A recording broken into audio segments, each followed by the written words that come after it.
the subject I hear is controversial, and people who follow, we'll say, the church, or for the most part, a lot of Christians, if not most, get behind this and side with this because their 501c3 counterparts, or the people they look to for scriptures, for their weekly sermons, their weekly things, masses, that kind of stuff, whether it's on Sundays or Wednesdays or whatever, they look to them for the answers, or for some answers, or to give them the straight out scripture on things.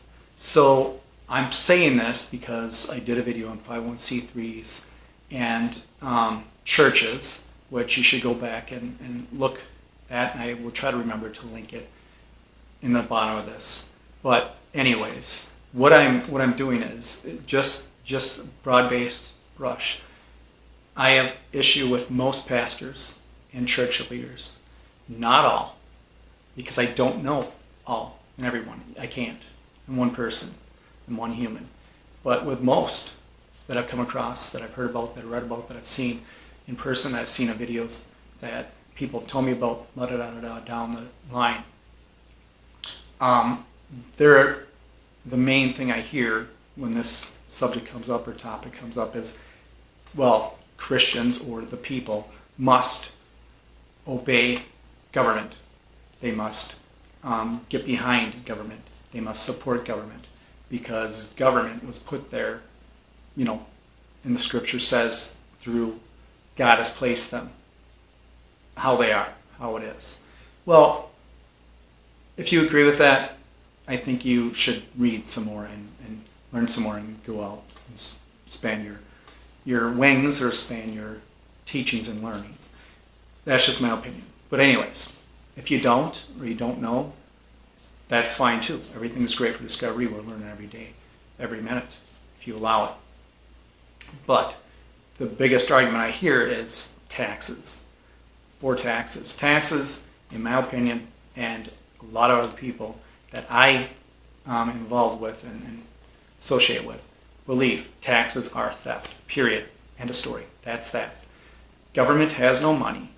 It has no money to give to those. Give to those in need, give to those struggling, give to those downtrodden, give to those who are, behind the eight ball, who are less prepared for the struggles or for survival. Government has no money. Government has only what they've taken, what they've stolen, what they've, by thievery, have taken from somebody else or other entities, some other business, some other struggling person, some other wealthy person, some other wealthy individual families, some other struggling families.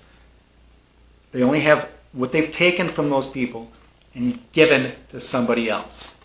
And whether it's given to people who are deserving, in need, struggling, or given to their family, their friends, the other people who support them, the other people who voted for them, the other people who put up stuff to get them elected or reelected and, times 10, tenfold, times 20, 40 years later, still in office, whatever the case is.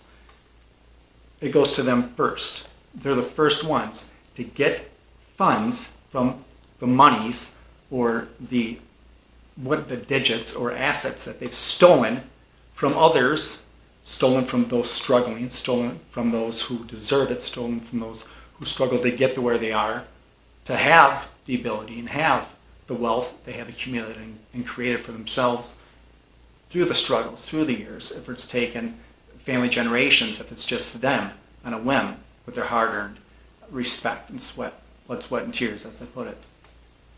They take from them to give to these other people, whether they need it or they just want to give it to them because they feel like they deserve it or they owe them. They owe them for this. They owe them for that. So they must fall in line. That must be, part of the problem. That's what it is. Fascism, which we're living in America, it's no longer land of the free. It's land of the fee. It's no longer home of the brave. It's home of the slave. We do not live in a free country. You see that. You can't say what you want to say. On social media, actually in person, to other people, you could lose your job. You could lose this. You could lose that. You could get taxed, quote unquote. So stolen from, taken from.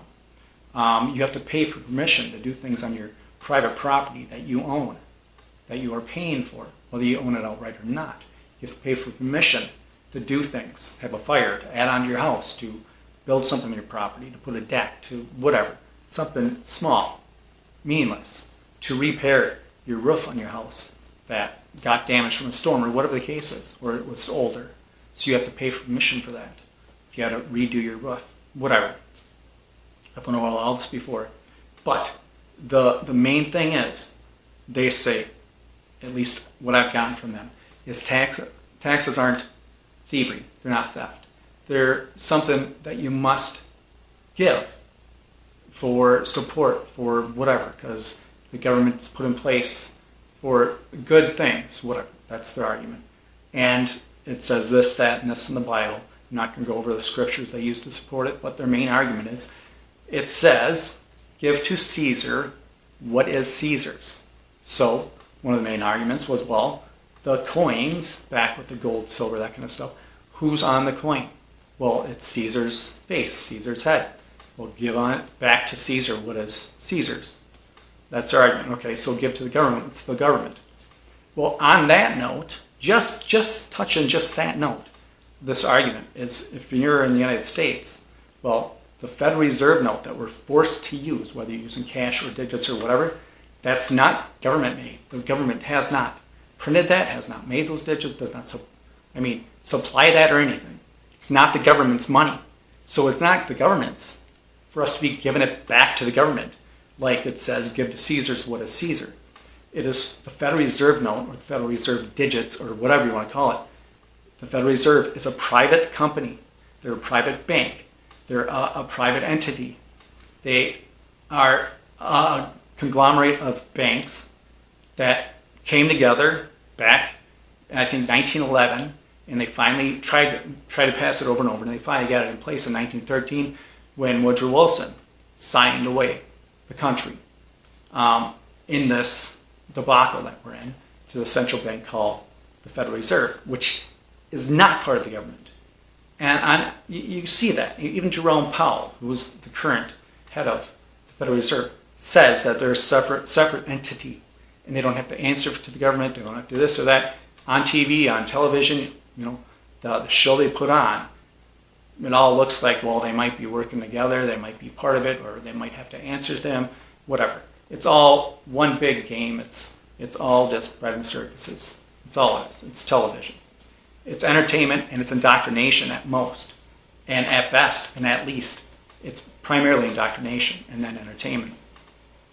So, to give to Caesar what is Caesar's, that doesn't hold any water here.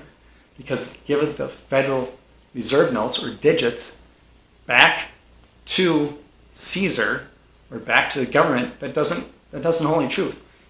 You give it back, it's the Federal Reserves that you're forced to use, or you're threatened with being in cages, you're threatened deadly force, you're threatened, your family's threatened, you're threatened to have stuff taken away, you're threatened to be locked up, la-di-da-di-da, on down the gamut if you don't do this.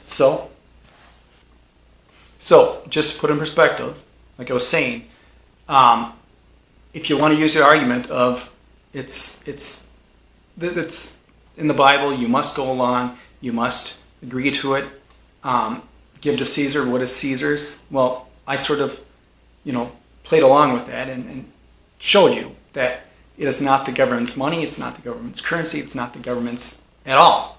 It's a private entities that we are forced into use for our commerce with threat of force, with threat of being put in cages. Look at Irwin Schiff. He died in prison because he found the realization that taxation is nothing more than voluntary, like they sell it and say it, voluntary unless you don't do it, and then you're going to be put in cages or threatened with force by order followers, police, whatever, that kind of stuff. So if they don't realize that, like, well, it still is the government's, blah, blah, blah, blah. Okay, well, then in terms, and not always, are you supposed to follow along with what the government says at all. I mean, there's circumstances where if someone's going to murder somebody and someone from government says, you know what, you're going to do that because Stalin, Hussein, people say Hitler, Mao, all that kind of stuff, should you follow along because you're an order follower, or should you do what is best for humanity, best for life, or best that would be in God's eyes or Jesus' eyes if you want to go down that path? If you're a true believer, you got to ask yourself, is what I'm doing right? So beyond that, there are many instances in the Bible where there are religious people and spiritual people and good people who disobeyed. They disobeyed their governments because it wasn't right. And just a few of them, we got the Hebrew midwives disobeyed the government, the king, whoever was in charge, when they're told to kill the male babies. They disobeyed. Why? Because it wasn't not right, even though the government, who they say they put in place there by God, whatever their argument is, told them otherwise. They disobeyed that because they knew that was not right, that was wrong. Daniel refused to eat the meat from the king that the king provided for him, refused to eat it. And he prayed when prayer to God was prohibited. He prayed when it was prohibited. That's against government. That's against the king. That's against rulers. How about Sadrach? Is it Meshach? And let's see, it's Abednego, Abednego, whatever it is, refused to bow down to a statue when they were told to bow down to a statue and serve the statue. Refused to. Paul was jailed numerous times, over and over, for preaching a religion that was in violation of Rome's law, that was in violation of the government. Disobeyed. So there is, and there are, times, and I think it's more than not, especially nowadays with governments run awry and they don't care at all. There are times, if not all the time, most of the time, that we are called upon, or we should for humanity's sake, disobey, show disobedience, and do what is best for ourselves, for humanity, for our communities, for people, for the downtrodden, for the rich, for just humanity as a whole. We need to be doing that. Some people say we need to be like Jesus. Some people say we need to be like this other person, or we need to be like this other entity, or we need to be caretakers of the universe, if you want to say that. Doesn't matter. That's what we need to do. Forget about all these human leaders. Forget about all these human, people and roles that you're supposed to look up to. And I'm not saying all, saying most. Doctors, politicians, it doesn't mean pastors, like I said, people, leaders in churches, people, leaders in schools, government schools, that's a whole nother ball park there. Because if you do any research on that, you will see that the reading levels were so much higher, and full-fledged, the reading that people had, how affluent and how great they were, and how much comprehension they had. They had, I think it was 93 to 100% across the board in America. Everyone could read. Everyone could read at the levels that they should be at, or higher. In most cases, it was higher. And what they should have been at back then was so much more further along than they are today. I think some schools in different states, it's like most of the graduating class, 56% of the graduating class, cannot read at a third grade level, let alone the math and science and any sort of English for communication, that kind of stuff. Any of that is just down the drain. And not even touching on the stuff that is really needed. Besides that stuff, you need to learn how to live. You need to learn about money, currency, finance, which is not talked about at all. You need to learn life skills, whether it's gardening or health or just focusing on nutrition or focus on yourselves or families or just relationships, that kind of stuff. None of that's talked about, none of that's touched on because it's not part of their indoctrination scheme. And I've been over this K through 12 indoctrination camps, which is crazy to me if you still have children in these things. I equate it with child abuse nowadays. I really do. And I'm not saying that to be harsh. I'm saying that to be real. There are a lot worse things I could say about it. That would be true in my opinion, in my thoughts.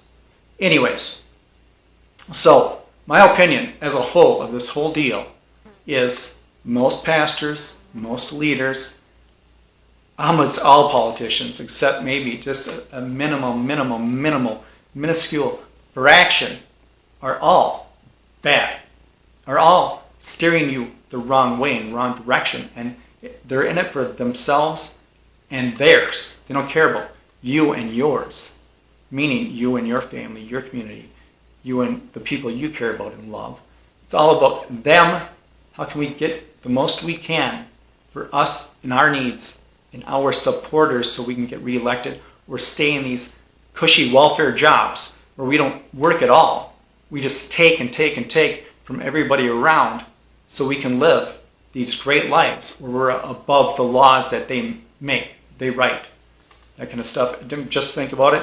That's why no politicians have to adopt or go by Obamacare, Affordable Care Act. That was put in place for everybody across the board. It was supposed to be so great. And you know how detrimental and hard that is and how horrible that is. They wrote themselves. They are not part of it. They don't have to abide by that. They don't have to do that. But we do. We have to follow their laws. It's rules for thee and not for me mentality. So anyways, my opinion on this whole thing and what I'd like to say as a whole to sum this whole thing up is when a ruler, a government, can no longer be trusted to do what's best for humanity and the growth of the population and helping the people and helping humanity at whole. The best they can, support the best they can, because they are stealing from everybody to do whatever it is they're doing and they're not giving anything back to humanity or the community or society to help God's creation, God's creatures, the universe, whatever you want to say, whatever you want to put it at. They should not or no longer have any authority whatsoever. They should have no ability to get up there and pronounce or say they are leaders of anything. They are leaders of squat. And that starts with civil disobedience, not going out by the Capitol, not doing this or that, not doing anything else other than doing what's best for yourself and your family and doing for yourself the best you can to get out of the situation that they're forcing you in. So maybe that is not using Federal Reserve notes. Maybe barter and trade with neighbors and community members and strangers in the community and build a relationship. Or businesses, small businesses. Learn how to trade your time, learn how to trade your assets, learn how to trade your services, learn how to help advance humanity at large. Start small, and it branches out. If people start loving and are passionate enough for a couple people at a time, that will grow and grow and grow and take off like wildfire. And pretty soon, if you're doing it on your own and doing it by yourself without any government at all, they will become obsolete. They will become not needed whatsoever. And they will just fall away like things in the past, like 8-track tapes. People don't use them anymore. People don't need them. That goes along with VHS tapes for the most part. They're not really used. They're a thing of the past. Like so much other things we have nowadays are things of the past. Typewriters. That's what government can become if we start living without them and doing what's best for ourselves and our families and our communities at a whole. Not, full-fledged resisting, but just full-fledged insisting on doing what's best for yourself and your family and your community. Period. That's it. But anyways, that's all I have to say. I'd like you to look into some of these things. Flexen Report, looking K through 12, the history of that, Prussian, all that kind of stuff. And then think about it. Just think about these things I talked about. Give to Caesar what is Caesar's. The Federal Reserve, not part of the government, so how can you do what just even that little line says that they pull out from Scripture? But anyways, if you like this, hit the like, share, subscribe. Thanks for watching. As always, protect yourself, protect your wealth, protect your health.